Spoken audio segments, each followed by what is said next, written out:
Biel Biarré. Toi aussi, il t'intrigue ce joueur. Ce gamin qui vient pointer sa tête dans la sélection à un mois de la Coupe du Monde et qui te plante un essai pour sa première sélection. Tu sais, l'ailier avec son casque rouge. Pour la petite anecdote, ses parents, quand il avait 5 ans, ils lui ont offert un casque rouge Canterbury. Et depuis, il ne veut rien d'autre. Tant mieux, tant que ça marche. Alors oui, je me suis dit que j'allais faire un petit passage par Louis Biel Biarré, l'ailier de l'UBB et de l'équipe de France. Et ce passage, je le fais de façon très égoïste, mais je le partage. Pourquoi égoïste? À vrai dire, Louis Biel Biarré, j'en entendais beaucoup parler depuis un an. Mais j'ai appris plein de choses sur lui en créant cette vidéo. Et j'ai mis du temps à le situer pour plusieurs raisons. La première, c'est que le top 14, c'est un marathon avec 26 journées. Quand tu entraînes les petits, parce que ouais, j'entraîne des pitchouns, vous me demandez souvent si j'entraîne, et oui, j'entraîne des petits U8, U10, dont mon fils. Eh bien, quand t'es avec les pitchouns le samedi après-midi, tu as plus de mal à suivre le top 14 avec le match de 15h, les matchs de 18h et tatati et tatata. La seconde, c'est qu'il y a 14 équipes dans le championnat avec un petit peu plus de 40 joueurs par groupe, ce qui fait un total de 560 joueurs à suivre. Et la dernière, c'est que je découpe énormément de matchs de rugby et notamment les matchs de rugby internationaux. Et ça me prend déjà beaucoup de temps quand je travaille dessus. Et je vous avoue que quand je regarde le top 14, je le regarde pas souvent et quand je le regarde, je suis tranquille. Alors oui, Louis Biel Biarré, j'en entendais parler, c'était un nom, mais j'arrivais moins à le situer. Donc j'étais super impatient de le voir intégrer l'équipe de France et de pouvoir le voir faire ses pas avec les grands. Je vais essayer d'être le plus précis possible et s'il y a des omissions, s'il y a des oublis, ne m'en tenez pas rigueur et essayez de me le dire dans les commentaires, j'essayerai de corriger ça sur une prochaine vidéo. Et reste bien à la fin parce que je vais te donner mon avis si je pense qu'il faut ou pas sélectionner Louis Biel Biarré pour la Coupe du Monde. Allez, on est parti ? Il est né en 2003 en Isère, il va commencer le rugby et rejoindre le club de Cestin à ses 5 ans. Ensuite, il va passer à Grenoble de 2016 à 2021. Il commence le rugby comme beaucoup de joueurs à l'ouverture, puis il va être positionné à l'aile ou à l'arrière. Comme je le dis souvent, former un joueur sur un poste de numéro 10, c'est très intéressant parce que ça lui permet de toucher beaucoup de ballons, de vivre beaucoup de situations et d'avoir une vision du rugby la plus large possible. Soit dit en passant, il a quand même eu un petit peu plus de chance que Thibaut Flamand qui lui a été repositionné en seconde ligne. Et ensuite, il est recruté par l'UBB pour la saison 2021-2022.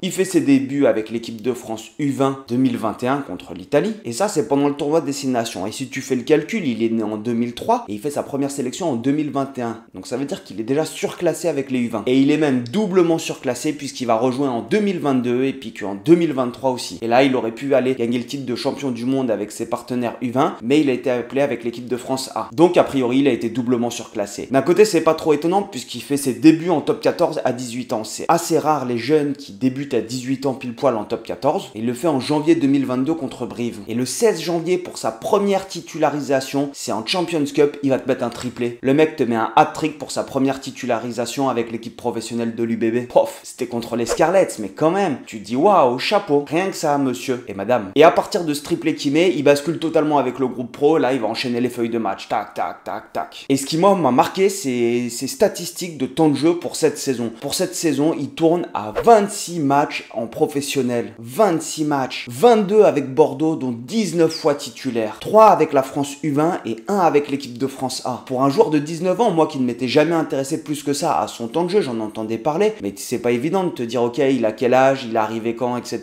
Il y en a tellement des joueurs. Mais là, tu te dis waouh, pour un gamin qui a 19 ans et qui vient tout juste, je crois, d'avoir ses 20 ans, quel temps de jeu il a pris. Et pour vous situer l'homme, il a les pieds sur terre. Il continue ses études et le lendemain de son triplé en Champions Cup, il est allé passer un examen. Tu pourrais te dire il va faire la bringue, etc. Il va fêter ça. Non, examen. Il fait partie pour moi de cette génération de joueurs qui sont formatés pour réussir dans le rugby, mais qui sont accompagnés aussi en dehors du rugby pour pouvoir gagner les pieds sur terre, garder les pieds sur terre. Je pense sincèrement qu'aujourd'hui, les joueurs et les jeunes qui se dirigent vers le très très haut niveau, ou le très haut niveau tout court, sont très bien accompagnés et qui trouvent cet équilibre entre leur vie personnelle, leur vie familiale, leur vie professionnelle au-delà du rugby, même si le rugby va peut-être devenir leur vie professionnelle. À l'heure actuelle, quand ils sont jeunes, quand ils sont en centre de formation, ce n'est pas leur vie professionnelle. Quand tu as 17 ans, tu t'entraînes autant qu'un pro, à 18 ans, tu t'entraînes autant qu'un pro, mais t'as pas de contrat. Ou alors tu as un petit contrat de centre de formation où tu vas être logé, nourri, accompagné sur tes études, mais en revanche, ce n'est pas encore ton métier. Et je pense que les jeunes maintenant sont très très bien accompagnés dans ce processus vers la professionnalisation. Et oui, il faut pas oublier, même si tu es en équipe de France et que tu es surclassé à 17 ans, tu n'es pas rémunéré. En France, France, on ne paye pas les gens avant 18 ans. Ce n'est pas un travail, tu n'as pas de contrat de travail. Et tu t'imagines bien que les centres de formation, ils vont t'accompagner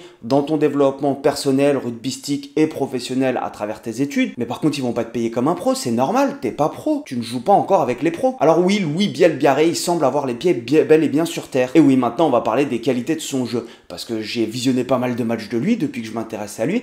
Et en effet, il y a un truc qui est impressionnant, c'est sa capacité d'accélération. Il fait partie de cette nouvelle génération de joueurs qu'on recommence à trouver et ça fait plaisir qui n'ont pas des physiques de déménageurs. Comme Ange Capuzzo, c'est pas un déménageur, par contre, c'est des mecs qui sont véloces. Et pour moi, c'est très important parce que ces joueurs-là, ils prouvent à tout le monde une chose, c'est que tout le monde a sa place au rugby. Le mec joue en équipe de France de rugby et il pèse 79 kilos. C'est très important de le souligner car le rugby, c'est un sport où chacun a sa place. Les grands qui sont pas à l'aise avec leurs bras, ils iront sauter en touche. Les gros qui sont un petit peu costauds et qui sont un peu plus lents et qui ont du mal à se servir de leur force parce qu'on leur dit tout le temps ouais tu vas trop fort, bah là ils ont le droit d'y aller. Les petits chétifs qui courent vite, ils joueront à l'aile. Et Louis c'est ce parfait exemple. Il nous rappelle à tous que au rugby chacun a sa place. Et ça me fait plaisir de voir que dans le rugby pro, je pensais que c'était un sport le rugby pro qui échappait à cette règle où tout le monde a sa place, et bah de revoir et de voir de plus en plus de profils de joueurs comme ça qui sont ultra vélox et qui sont pas des machines de guerre physiquement. Enfin c'est des machines de guerre sur les appuis et la vitesse, attention. Son super pouvoir, comme je le dis souvent, quand tu cours à l'aile, il y a une chose, c'est que tu dois marquer et pour ça tu dois courir vite. Et bah lui, il court très très vite. Je connais pas ses perfs de vitesse, mais en tout cas, il a une capacité d'accélération et une vitesse de pointe qui est vraiment très élevée. Sa fréquence d'appui est impressionnante et il me semble que ça lui vaut le surnom de mobilette avec l'équipe de France ou trottinette électrique, mobilette électrique. Et ce qui est impressionnant quand tu le vois jouer, c'est cette capacité qu'il a, du coup, avec sa fréquence d'appui et sa vitesse, à te mettre des cadrages débordements. Il me rappelle un petit peu un ailier à l'ancienne des années 2000 qui s'appelait Shane Williams, qui est un Gallois qui avait pour moi les mêmes caractéristiques sur le cadrage débordement. Et je pense sincèrement que défendre contre lui, ça doit pas être une partie de plaisir. Et là, je rentre dans une partie un petit peu plus subjective, c'est sa défense, l'analyse que j'en fais. Je n'ai fait un focus que sur ses prestations en équipe de France, et un petit peu à Bordeaux aussi, mais il y a une chose qui me semble très importante. Un profil comme ça a l'air assez précieux à l'aile. Pourquoi? Car l'aile, c'est un poste où tu as beaucoup de terrain à couvrir, puisque tu dois couvrir le champ profond, mais notamment en attaque, tu vas souvent défendre face à des surnombres. Tu essayes d'avoir une défense qui est en égalité numérique le plus souvent possible pour pouvoir rusher,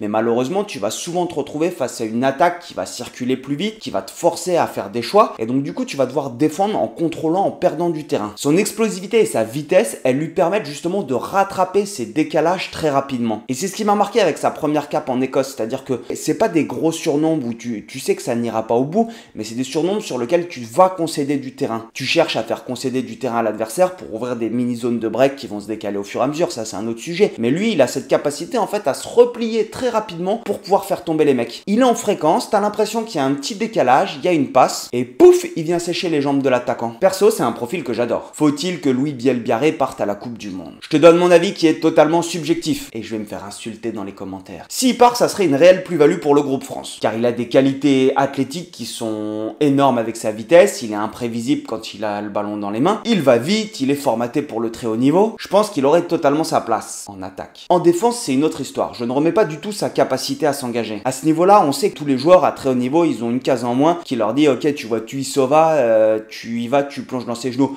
Moi perso, j'ai Tuisova en face de moi, je le regarde, je me dis ouh, tu connais la petite crampe qui arrive. Mais la question pour moi, c'est la suivante. Comment se comportera-t-il dans un match à enjeu? Non pas que Bordeaux n'ait pas joué de match à enjeu, mais sa prestation qu'il fait contre La Rochelle en demi-finale, elle est pas terrible du tout. Il était même en dessous sur Rugby-Rama, il prend un 3 sur 10. Et ça arrive à tout le monde de passer à travers un match, bien sûr. Le seul souci, c'est quand tu passes à côté d'un match éliminatoire. Sur ce match, il oublie de servir Cordero en bout de ligne alors qu'il y avait un décalage à la 5e minute. Et là, ça change tout dans un match. Évidemment, ça change tout si tu scores sur une entame. Des petites fautes de main. Alors c'est Bordeaux, et je vais pas dire que tout le monde s'en fout, parce que sinon je vais me faire insulter par tous les Bordelais dans le chat et dans les commentaires. L'UBB d'ailleurs que j'apprécie parce que je dois passer voir un ami qui bosse là-bas un de ces jours. Mais disons que c'est un petit peu plus important si c'est avec la France pendant la Coupe du Monde. Tu me l'accordes celle-là. Tu passes à côté avec la France en Coupe du Monde, mais tu le mines le joueur. Vahamaina, il a tiré sa retraite internationale après l'élimination contre les Gallois. Et là, tu as un jeune de 20 ans qui n'a qu'une seule sélection en France sur un match amical, qui le match le plus important de sa carrière, ça a été une demi-finale de top 14, il me semble. S'il passe à côté, réalité, tu le mines si tu l'exposes à 20 ans sur la Coupe du Monde et qu'il participe activement mais involontairement à l'élimination de l'équipe de France. C'est la complexité. Comment est-ce que tu fais pour gérer un jeune qui peut être énorme sur du très très haut niveau, mais qui à l'heure actuelle n'a pas l'expérience, le vécu et peut-être la maturité pour pouvoir encaisser des choses dures. Et on va faire rapidement une comparaison avec Ethan Dumortier, parce que là, Ethan Dumortier, tout le monde s'est lâché sur lui dans la presse, dans les commentaires, en disant ouais, Biel Biarré, Ethan Dumortier, il est plus invité, il a grillé sa chance. Attendez, les gars, il faut quand même se rappeler d'une chose, c'est que Ethan Dumortier, c'est 17 essais cette saison, 15 avec Lyon, 2 en équipe de France. Louis, c'est 7 essais, 5 avec l'UBB et 2 avec l'équipe de France U20. Donc le rapport sur le papier, on a quand même Ethan Dumortier qui est un serial marqueur. Et je pense qu'il a aussi cette densité défensive supplémentaire, Ethan Dumortier. C'est-à-dire que, effectivement, t'as pas le choix, hein. Bien sûr, si t'es vaillant, tu vas plonger dans les jambes pour faire tomber. Mais imagine-toi à 5 mètres de la ligne avec le 8 sud-africain qui va se lancer le ballon comme ça et qui vient pour marquer. Au bout d'un moment, t'auras beau l'attraper dans les jambes. Si tu viens le sécher en bas, quand il va tomber, il va aller marquer. Il va falloir que tu sois capable de l'impacter en haut. Et donc, il lui manque peut-être cette dimension un petit peu physique à Louis Biel-Biarré. Mais attention, je pense pas que c'est rédhibitoire et que c'est éliminatoire dans la place d'un groupe. Tu le vois très bien avec des joueurs comme RNC, comme Colby ou Moody ou tous ces joueurs-là qui sont très forts en attaque, qui ont un petit déficit en défense, mais par contre qui vont s'engager pleinement. Après, moi, je n'ai pas le recul nécessaire pour voir si Louis Biel-Biarré, il a cette capacité à s'engager et comment est-ce qu'il défend proche des lignes. Et à la limite, ça, c'est plus le boulot du staff que le mien. Moi, j'essaye de m'y intéresser, mais il va me falloir du temps pour réussir à cerner le joueur. Si tu dois prendre un joueur pour moi juste avant la Coupe du Monde qui du coup n'a que très peu joué avec l'équipe de France, c'est un joueur qui doit te faire gagner les matchs. Et je sais pas si Louis Biel-Biarré il a déjà cette stature. Après il y a une chose qui est sûre, hein, c'est que c'est un joueur qui est extraordinaire et on a envie de le voir jouer. Et quel que soit le choix de Galtier, je pense qu'il sera mûrement réfléchi. En tout cas, j'ai hâte de voir la suite et comment ça va se passer. Si tu veux me filer un petit coup de main, là j'ai reçu la nouvelle collection Shilton. Je te mets le lien dans les commentaires. Franchement c'est top, c'est de la bonne qualité et les vêtements sont vraiment cool. Ça c'est un petit t-shirt de la France. N'hésite pas à y aller, ça me filera un petit coup de pouce. Et tiens, dis-moi toi dans les commentaires si tu prendrais Louis Biel-Biarré en équipe de France et pourquoi tu le prendrais. Allez, on se revoit bientôt à Cholet. Topette.